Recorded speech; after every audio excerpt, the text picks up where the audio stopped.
Hey guys, welcome back to more homeowner association stories. In this video, an HOA president claims that OP is prepping illegally and calls the police because OP has a bunker on his private property, but he is not even part of the HOA. Let's dive right into this crazy story. And the first one starts like this. So I'm not a guy who likes to make waves, never have been. I spent 15 years as a volunteer firefighter in rural Tennessee, so I know how fast things can go from calm to chaos, like a spark in a dry field or a flood after a downpour. That's why I'm a prepper, not the zombie apocalypse kind you see on reality TV shows, just a guy who likes to be ready for whatever life throws my way. So my bunker is my backup plan. It is stocked with food, water and gear, all legal and tucked away on my private land. I live on a 10-acre plot just outside the gated community of, and I had to censor the name, Redacted HOA Estates, a ritzy neighborhood in coastal Georgia.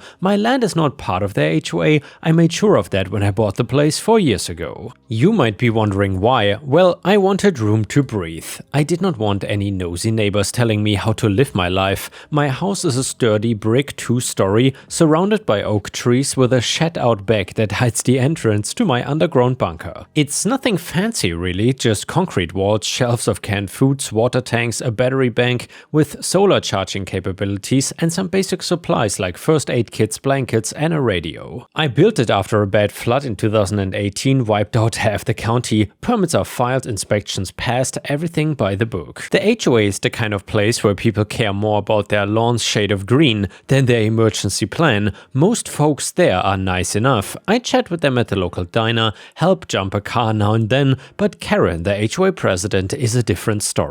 She's a busybody with a permanent fake smile and a knack for sticking her nose where it doesn't belong. Rumor has it once she made a family repaint their shutters because they were too nautical for her taste, nautical in coastal Georgia. She's got a reputation for ruling the HOA like it is her personal kingdom, and apparently my weird survivalist vibe was her new pet peeve.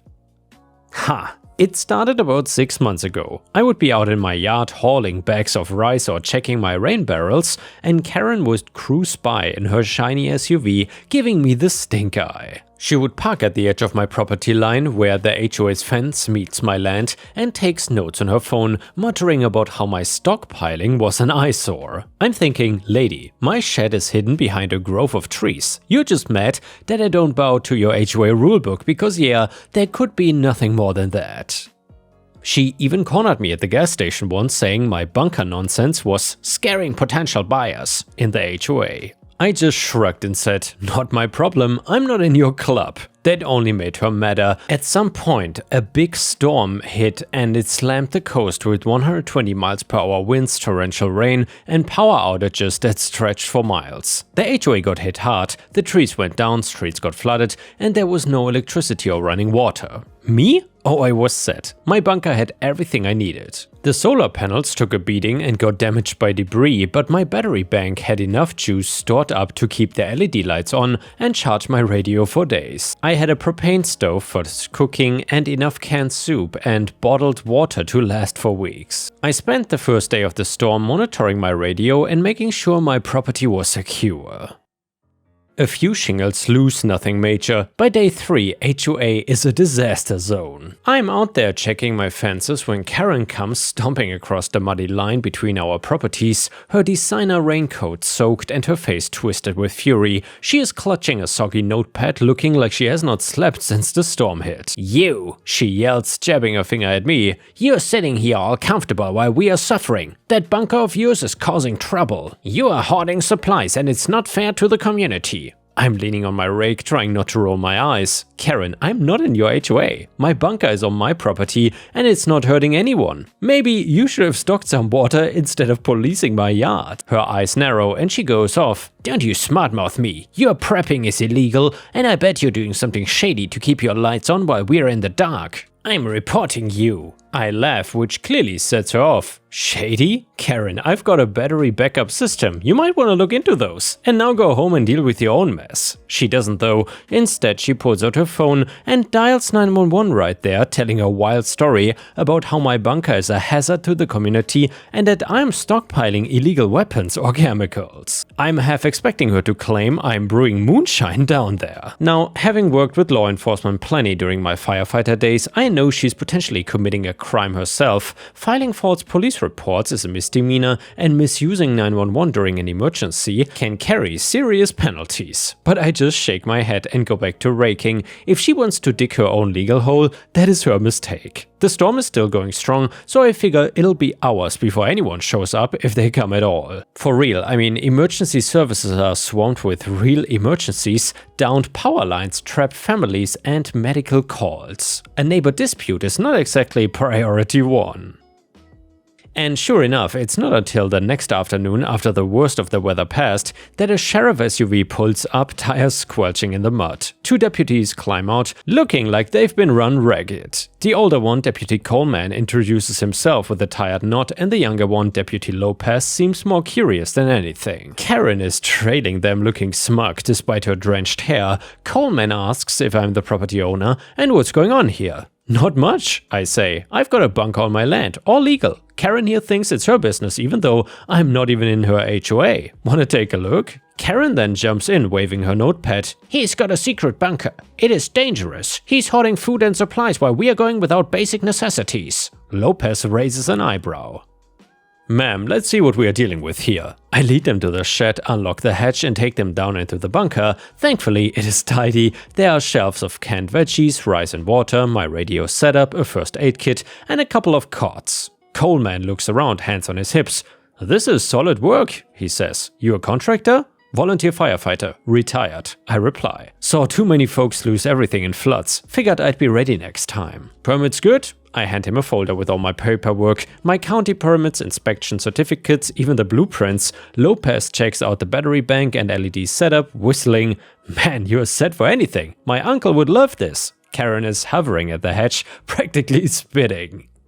This can't be legal. He's got enough food to feed an army. That is hoarding. Coleman's sighs clearly done. Ma'am, this is private property. He is not breaking any laws and he's not causing your power outage. His paperwork is in order, by the way. You need to leave him alone and focus on your own community. And ma'am, next time you call 911 during an emergency for something like this, you could face charges for misusing emergency services. Karen's speechless for once, but her glare could melt steel. The deputies thank me, tell her to back off and head back to their SUV. I hear Lopez mutter, "Some folks got no priorities." Karen storms off, muttering about escalating this. I lock the hatch and pour myself another cup of coffee from my thermos can. Round one, me. The storm drags on for some days, and redacted HOA is in bad shape. My friend Jarvid, a mechanic who lives in the HOA, swings by to fill me in. Flooded garages, spoiled food, no power for medical equipment.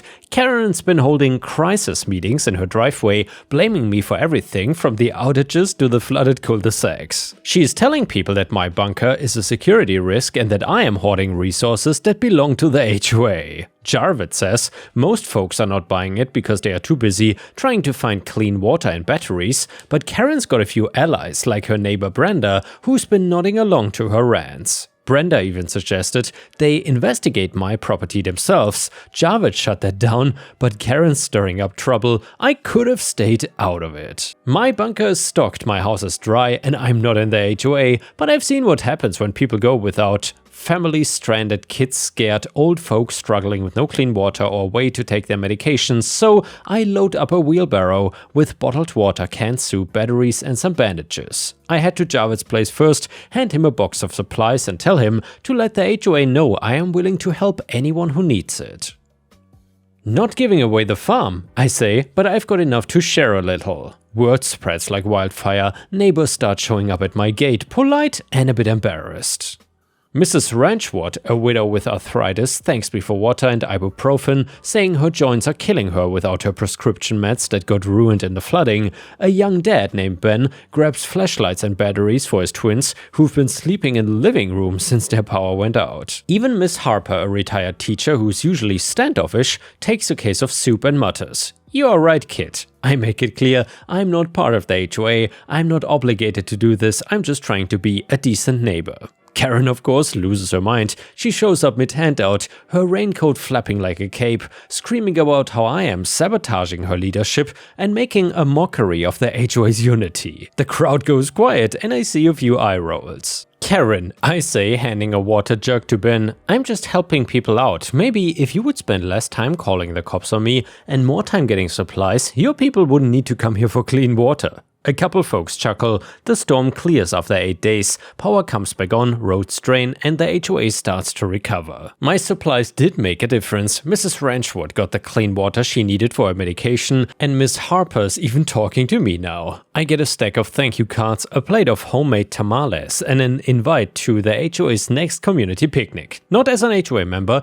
just as a neighbor. I'm not big on socializing, but tamales might pull me in. But the real karma was just getting started though. See, Javed had been on the HOA board for 3 years and knew something was not right with their finances. During those crisis meetings, when Karen kept complaining about not having emergency supplies, he started asking pointed questions about where their yearly budget went. It took about 6 months of investigation, board meetings, document requests, bringing in an accountant, but they uncovered that Karen had been diverting funds for years. About $15,000 in HOA dues had gone to her pet projects like their decorative fountain and beautification expenses that somehow included a lot of personal purchases. The community's emergency fund? A joke. The HOA board voted her out 7-2 after a contentious meeting where the evidence was laid out. The county started their own investigation for potential fraud, and there's still talk of a class action lawsuit from residents. Karen's been keeping a low profile, but I caught her glaring at me yesterday while I was unloading new water filters. I gave her a big wave and got no response. The HOA is different now. A few folks like Tom, Mrs. Ranchwood and even Miss Harper have asked me about prepping, and I've been showing them the basics: how to store water, rotate canned goods, and set up a small battery backup system. Javed's planned a community workshop on emergency preparedness, and he has asked me to speak. I'm no teacher, but I will do it if it means fewer people caught off guard next time. The HOA is rewriting its rules to limit power-hungry presidents and require financial transparency, calling the new guidelines the Neighborly Accord.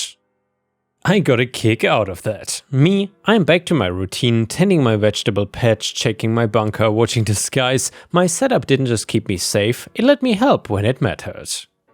Karen thought she could bully me into submission, but all she did was expose her own incompetence and set off a chain of events that led to her downfall. Next time a storm rolls in, I will be ready, and maybe, thanks to a few new preppers in the HOA, I won't be the only one. And yeah guys, let me know in the comments if you still enjoy these HOA stories, even though this one was quite different than usual. Also, please don't forget to like the video, because that would help me tremendously. The next one is a super satisfying malicious compliance story. It starts like this. So, it has been many years since I worked for the company this relates to. However, if you have any knowledge of the industry, then you know it is an acronym for my right. No clue what that could mean. If you have an idea, let me know in the comments. Anyway, being a private ambulance company, they acquired the contract to provide transport of patients to the hospital when they call 911. The city/county pays a flat rate in the contract to make sure that an ambulance responds and arrives on scene within 8 minutes and 59 seconds from the time of dispatch. On top of that, our company was allowed to bill the patient's insurance for the transportation and cost of the treatment. Given our location, that's a pretty reasonable criteria. Per the contract, we were allowed to have 10% of our response times to be what was called late response, meaning we arrived on scene 9 minutes or later. This on time versus late ratio was what we called compliance, 98% compliance, and we are golden. 89% compliance, and emails started going out and phones started ringing. The thing is, we had to maintain daily compliance. We could have 0 compliance from midnight to 3 AM, but as long as the compliance picked up and we met 90% or greater by midnight, the end of the day, we were considered compliant. Here's the real kicker though, our management was the only entity responsible for reporting compliance to the county, and that means numbers were scrubbed and fudged upside down left and right. They used special delays or exemptions that would drop the response times from the reports and consider them outliers, generally used for if an ambulance is delayed by a train crossing, construction, severe weather conditions, etc. You get it. But management abused these delays in their reports to maintain compliance. Now, being responsible for the safety and care of critically sick or injured people, you would think that they would adequately staff the ambulance to handle the population of our service area and throw a little extra staff on top just to be safe and make sure they could handle anything that happens, right? No, they are trying to make money. If they can maintain compliance with less people, they did that. Hell, even if they couldn't make compliance, they would use the delay exemptions to make it look like they were compliant. But it's not like anyone was auditing them anyways. We were simply understaffed. We constantly ran at what is called level 0, in which the level refers to the number of ambulances available to respond to calls. If corporate had their way, if you could run a level 0 constantly and still make compliance, we would be operating at peak efficiency and the shareholders were happy. We were pressured to unsafely blow through stop signs and red lines, drive faster than reasonably necessary. Hell, even our supervisor taught us the trick of using the cruise control to bypass the speed limiter on our trucks. We were tired, overworked, and spent more time driving in high-stress environments than the DOT would ever even let truck drivers get close to. We complained to the union, we tried whistleblowing to the county, but nothing changed. We'd had it. The contract renewal was coming up, we had to be perfect with response times and look good, so we could secure the next 4 years of service, but we all agreed, enough was enough. We started following the laws regarding Code 3 driving, lights and sirens, we stopped at every stop sign or red light, we drove no faster than we deemed safe for conditions, we sandbagged the ever-living F out of our response times and drove compliance straight into the ground. Unless the response was absolutely critical, every bellyache and stub toe, which was 90% of our calls, we took our reasonable sweet-ass time getting there. The exemptions could not even mask the failure of our compliance. 2 weeks in and many meetings with supervision, they couldn't write us up for being safer and they started to staff more ambulances to regain compliance in time for the end of the month. It lasted a while, but I sought out employment elsewhere and haven't looked back since. I missed the job, but not the company. Either way, the next one is a malicious compliance story, but before we start, please don't forget to subscribe to the channel to not miss any of my daily uploads. Your help is very much appreciated. Another post today about landlord shenanigans in college reminded me of this story I thought the sub might get a kick out of. So I moved into a place in a college town and it seemed perfect. Low rent, newly refurbished, backyard for my dog, included washer and dryer, etc. The one problem I had was the owner. Even though he hired a property management company to collect rent and manage the property, he would constantly drop by to look over the property, saying he would renovate this or that part of the house or just stay and shoot the bull after I gave him multiple not so subtle hints that I wanted him to leave. His son had previously lived in the unit, so it seemed he was used to being able to come by whenever he wanted, and as a retiree he very often wanted to stop by. Well, at the time the state I lived in required 24-hour notice for when a landlord or management company could drop in unannounced. And it needed to notify you before they showed up at the residence. Also, in my lease it specifically stated that any contact between the owner and myself needed to go through the management company. So, being tired of an old man hanging around my house, I called the management company to ask them to remind the owner that all communication from the landlord goes through them and for them to tell him to give 24-hour notice before stopping by, as stated in the tenant laws. He did not like this, and I'll also say that in college towns, property management companies really want to know if you're renewing a lease within a few months of you moving out. They typically run on a schedule similar to semesters as far as when people move in and out of their properties. I moved into this place in January and they went as far as letting themselves into my house to leave a note asking me to let them know whether or not I was renewing my lease 2 weeks after I'd moved in, as I had signed a 6-month lease. Not sure why they couldn't just send an email, mail a letter or call me, but I think they learned their lesson about being pushy that day, as I was doing yoga in my underwear that morning and the poor girl they sent over to deliver the renewal letter was probably traumatized for life after seeing my fat ass in Downward Dog.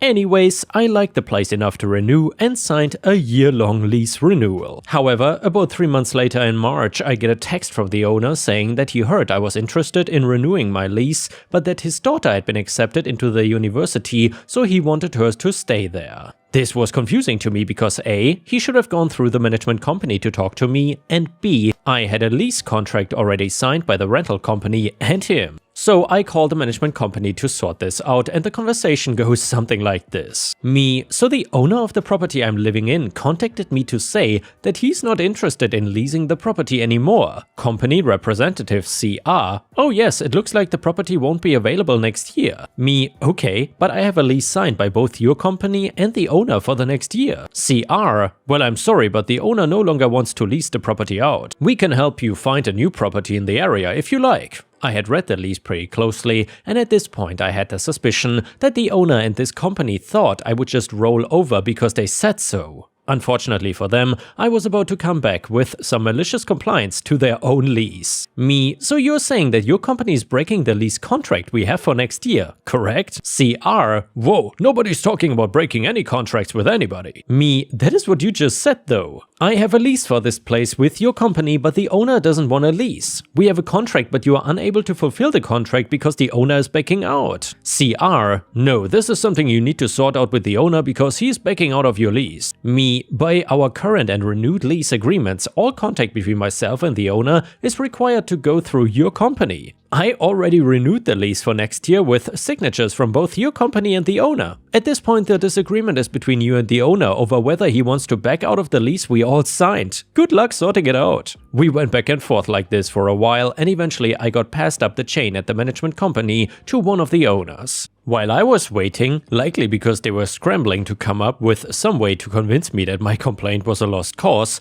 I was reading my lease and noticed some vague wording having to do with the company being responsible for accommodations during periods when the property is unavailable or inaccessible. So then I spoke to the management company owner shortly after this. Management company owner MCO, I know property owner personally, and there's no disagreement between us about this property being available. He wants his daughter to live there next year, so we are not renting it out or something. Me, well, that's your prerogative, but at this point, are you breaking our lease contract? MCO, no one is breaking the contract. Me, okay then, if you're saying you want to keep our contract but the house will be inaccessible because the owner won't rent it out, then you're willing to put me up somewhere else for the duration of the lease for free, right? I pointed out in the lease where this statement was, and the MCO hung up the phone. I'm no lawyer, but the management company probably could have argued that was not the intention of the clause, seemed to be more pointed at pest infestation, but was listed in a general section of the lease. I'm pretty sure they just gave it up because I didn't hear from them about this after that conversation.